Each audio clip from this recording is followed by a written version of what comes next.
Hi ஐயன்.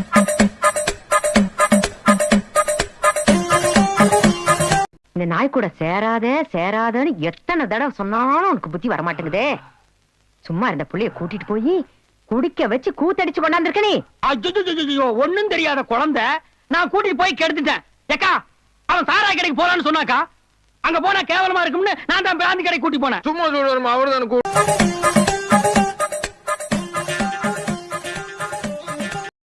தெரியாம கடனை வாங்கிவிட்டு அப்படி விரட்டி வரானே.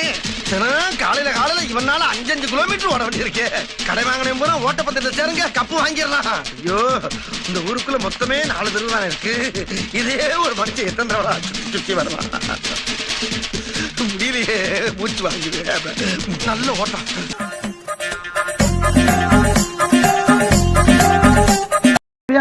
தேவையா இப்படி தேவையில்லாம உங்ககிட்ட எல்லாம் சிக்கி சீரழிற அளவுக்கு என் வாழ்க்கை ஆயி போச்சே. ஆமா, இப்ப எந்த பக்கம் இருக்க? சோத்து கை பக்கம் தான். சோத்து கை இந்த பக்கம் தானா? மறந்து போச்சு. ஆமா, உனக்கு தெரியாம கேக்குறேன். இங்கிட்டு வந்துட்டியா?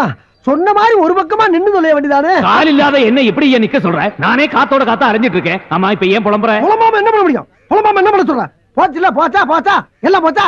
நானே 50 100 அப்பப்ப அவன் மட்டும் அரிச்சு கஞ்சி குடிச்சிருந்தேன். அதுல மண்ணல் போட்டியாப்ப சந்தோஷம் தானே. இங்கிட்டு வந்துட்டியா? ஐயோ, ஒரு பக்கமா நின்றுதல மூதேவி நீ பாடா படுத்துறாயிலே. இந்த இடத்தை விட்டு மேல எப்ப போற நீ?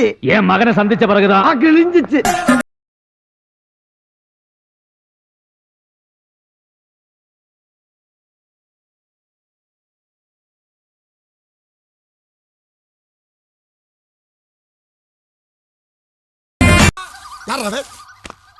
உனக்கு எத்தனை தடவை சொல்லிருக்கேன்? நான் இங்க இருக்கும்போது நீ வரக்கூடாது சொல்லிக்கல. நான் அக்காங்க போது நீ அம்மாங்கிற திட்டம் போட்டு வேலை செய்யா நீ?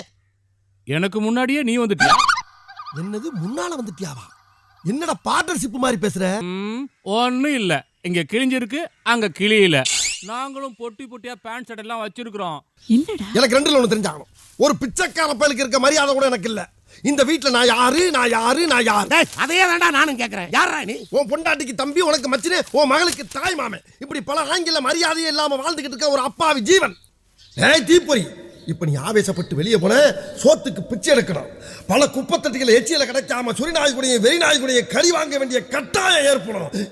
இப்ப சொல்லு, சோறா சுரணையா? சோறுதான்.